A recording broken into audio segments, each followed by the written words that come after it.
بسم اللہ الرحمن الرحیم۔ السلام علیکم۔ ہمہ قرآن در شان محمد صلی اللہ علیہ وسلم۔ اس کتاب کے مصنف ہیں ڈاکٹر غلام مصطفیٰ خان۔ ہمہ قرآن، ہمہ ایک فارسی کا لفظ ہے جس کے معنی ہیں مکمل۔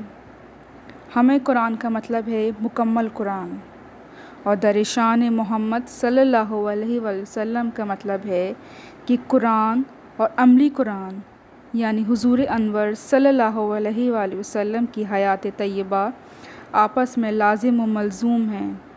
جس نے حضور انور صلی اللہ علیہ وآلہ وسلم کو نہیں دیکھا وہ قرآن کو دیکھ لے، لیکن جنہوں نے پورا قرآن نہیں دیکھا تھا ان کے لیے حضور انور صلی اللہ علیہ وآلہ وسلم ہی کافی تھے۔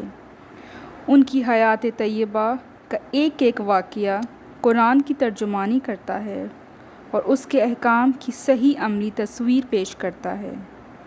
جس نے ان کو دیکھ کر قرآن پڑھا اسی نے ہدایت پائی، اور جس نے ان کو دیکھے بغیر اس کا مطالعہ کیا وہ ہدایت سے محروم رہا۔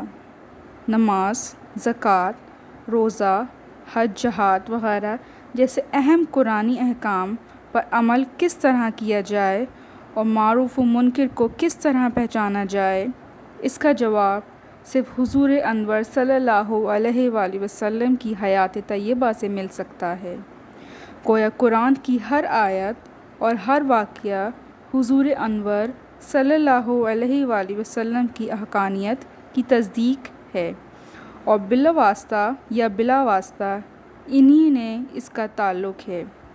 مولانا جامی رحمۃ اللہ علیہ نے صحیح فرمایا تھا کہ ہمہ قرآن در شان محمد صلی اللہ علیہ وسلم۔ اس حقیر سی کوشش میں اس قول کی تشریح اور توضیح ہے کہ سعد اللہ مسیحا پانی پتی رحمۃ اللہ علیہ نے کس جذبے سے کہا ہوگا: ز عشق محمد مصطفیٰ صلی اللہ علیہ وسلم دل رش دارام، رقابت یا خدا اے خوش دارام۔ لیکن یہ غلام صرف اللہ پاک اور اس کے حبیب صلی اللہ علیہ وآلہ وسلم کی رضا کا محتاج ہے۔ حضور انور صلی اللہ علیہ وآلہ وسلم کی رحمت اور شفقت سے محرومی کیسی؟ وہ سب کے لیے ہیں، اور ان کی امتیازی خصوصیات ایسی ہیں کہ جن پر ساری کائنات قربان ہے۔ دیکھیے کچھ خصوصیات یہ ہیں: آپ ہی اشرف الانبیاء اور آپ ہی افضل بشر ہیں۔ آپ ہی خاتم النبی ہیں۔ آپ ہی تمام انسانوں کے لیے رسول ہیں۔ آپ ہی رحمت للعالمین ہیں۔ آپ ہی نے دین کو مکمل کیا۔ آپ ہی کے قرآن کو بے مثل قرار دیا گیا اور رہتی دنیا تک اس کی جیسی صورت بنا لانے کا چیلنج دیا گیا۔ آپ ہی کے قرآن کو چھونے والے مطہر کیے کہے گئے۔ جو لوگ مطہر کہے گئے وہی اسے چھو سکتے ہیں، یعنی حفظ کر سکتے ہیں، اور جو مطہر نہیں کیے گئے وہ حفظ نہیں کر سکتے۔ آپ ہی کے قرآن کو ہر طرح محفوظ رکھا گیا، جبکہ کوئی چھوٹی سی کتاب بھی حفظ نہیں ہوتی، اور اگر ہوتی ہے تو قائم نہیں رہتی۔ 1,24,000 انبیاء علیہ السلام تشریف لائے، لیکن صرف آپ کو ہی ہمیشہ کے لیے قائم رکھا گیا، اور سب کے صحیفے منسوخ، سب کے اقوال و تعلیمات مفقود، اور سب کے حالات بلکہ نام بھی سوائے 29 ناموں کے جو قرآن پاک میں آئے ہیں ہمیشہ کے لیے محو۔ لیکن اس کے برعکس آپ کا قرآن محفوظ، آپ کے اقوال محفوظ، آپ کے حالات کی تمام جزیات محفوظ، اور حالات بھی ایسے بے داغ کہ جو بات خلوت میں دیکھو وہ جلوت میں بیان کرو، اور جو بات چند لوگوں میں دیکھو وہ سارے عالم میں پہنچا دو۔ پوری کائنات میں کوئی اور بھی ہے جو اس طرح فرما سکے؟ صرف آپ کے قول کو وحی کہا گیا، صرف آپ کو معراج پر بلایا گیا، صرف آپ کو اللہ پاک نے اپنے ناموں میں سے کئی نام دیے، جیسے رؤوف، رحیم، نور، عزیز وغیرہ۔ صرف آپ کے ذکر کو سب سے زیادہ بلند کیا گیا۔ اللہ کے ساتھ آپ کا نام بھی وضو، اذان، خطبہ، نماز، درود و سلام وغیرہ میں لیا جاتا ہے، اور جتنا آپ کو یاد کیا جاتا ہے پوری دنیا میں کسی کو بھی نہیں۔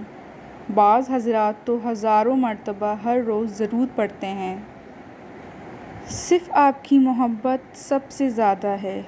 گناہگار، سیاہکار، بدکار امتی بھی آپ کے نام پر مر مٹنے کو تیار ہیں اور آپ کی شان میں کسی گستاخی کو برداشت نہیں کر سکتے۔ صرف آپ کو کوثر عطا کیا گیا۔ عطا کی ہوئی چیز واپس نہیں لی جاتی، تو گویا آخرت میں بخشش کرانے کا پورا اختیار آپ کو دیا گیا۔ صرف آپ کو ہمیشہ پیار کے ناموں سے قرآن پاک میں یاد کیا گیا۔ دوسرے انبیاء علیہ السلام کو یا آدم یا نوح یا ابراہیم یا موسیٰ یا عیسیٰ کہہ کر خطاب کیا، لیکن آپ کو یا محمد کہہ کر خطاب نہیں کیا، بلکہ اے کملی والے، اے لحاف والے، اے طاہر وغیرہ القاب سے یاد کیا گیا۔ اللہ نے اپنے محبوب بنانے کے لیے آپ کی غلامی کو شرط اول قرار دیا۔ صرف آپ کا اسوہ حسنہ عالم کے لیے ہے۔ پہلے آپ کو عمل سکھایا گیا، پھر آپ کے عمل پر عمل کرنے کا نام عمل صالح قرار دیا گیا۔ صرف آپ کے غلاموں کے لیے یہ فضیلت ہے کہ ان میں سے جس کسی کی بھی پیروی کرو گے ہدایت پاؤ گے۔ سورہ انعام کی آیت نمبر 161 میں اللہ تعالیٰ فرماتے ہیں، جتنی برائی ہوگی اتنی ہی سزا دی جائے گی، تو یہ عدل ہے، اور ایک نیکی اگر 10 نیکیوں کے برابر سمجھی جائیں تو یہ رحمت ہے۔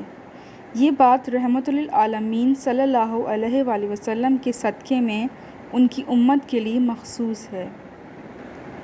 صرف آپ کے غلاموں کے لیے یہ نعمت مخصوص ہے کہ شب قدر 1000 مہینوں کی عبادت سے افضل ہے۔ صرف آپ کو نبی الامی کہا گیا، جس سے مراد یہ ہے کہ وہ ہستی جس کو صرف اللہ پاک نے تعلیم دے کر ایسا معلم بنایا ہو جس سے انسان کو ہر اس چیز کا علم حاصل ہو جو وہ نہیں جانتا تھا۔ صرف آپ نے تمام سابقہ کتابوں اور پیغمبروں پر ایمان لانا ضروری قرار دیا، لیکن کیا سابقہ امتیں والے بھی ایسے ہیں جو ہمارے آقا صلی اللہ علیہ وآلہ وسلم اور ان کے قرآن پر ایمان رکھتے ہوں؟ پھر یہ بھی روایت ہے کہ صرف آپ کی وجہ سے کائنات خلق ہوئی۔ یہ بھی روایت آتی ہے کہ صرف آپ کا سایہ نہ تھا۔ یہ بھی روایت ہے کہ شیطان خواب میں صرف آپ کا متمثل نہیں ہو سکتا۔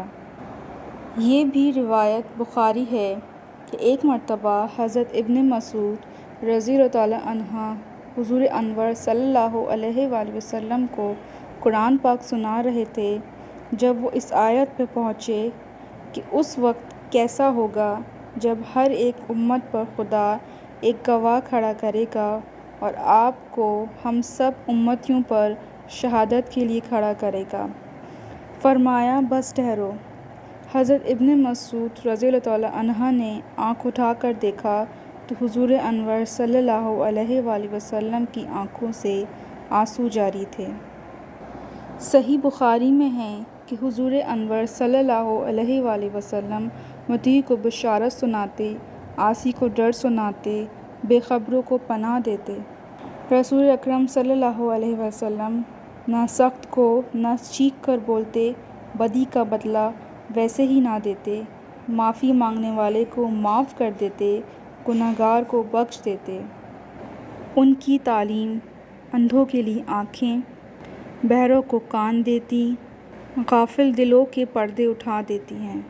حضور صلی اللہ علیہ وآلہ وسلم ہر ایک خوبی سے آراستہ، سکینہ ان کا لباس، نگوہی ان کا شعار تقویٰ، ان کا ضمیر، حکمت ان کا کلام، عدل ان کی سیرت، ہدایت ان کی رہنما، وہ ضلالت کو اٹھا لینے والے، گمناموں کو رفعت بخشنے والے، تنگ دستی کو غنا سے بدل لینے والے ہیں۔